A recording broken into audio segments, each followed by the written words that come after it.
Hello sir, అదే salary పడింది కదా. లేదు కార్తీక్, చిన్న ఇష్యూ వచ్చింది, ఒక 2 డేస్లో పడతాయి. Okay sir. బా ఇప్పుడు ఏం చేద్దాం?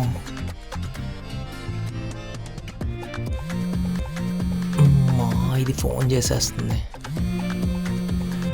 ఏం చేద్దాం? రివర్స్ అయిపోదాం. హలో, నీకేమైనా పిచ్చా? కాల్ చేస్తే లిఫ్ట్ చేయవేంటి? అయినా నా మనీ నాకు రిటర్న్ సెండ్ చేయలేదనుకో పోలీస్ కంప్లైంట్ ఇస్తాను. ఓ ఓ హలో, నువ్వు పోలీస్ కంప్లైంట్ ఇస్తా అనగానే మేడం మేడం ప్లీజ్ మేడం అంటా అనుకున్నావా? ఆహా, నువ్వు ఎలా అడుక్కో, నేను చూస్తాను. హెరాస్ చేస్తున్నామని కేసు పెట్టాననుకో లాకప్లోనే ఉంటావు. అయినా నీకు తెలిసిందేగా, అమ్మాయిలకి జస్ట్ మాట చెప్తే చాలు, ప్రూఫ్స్ ఏం అవసరం లేదు.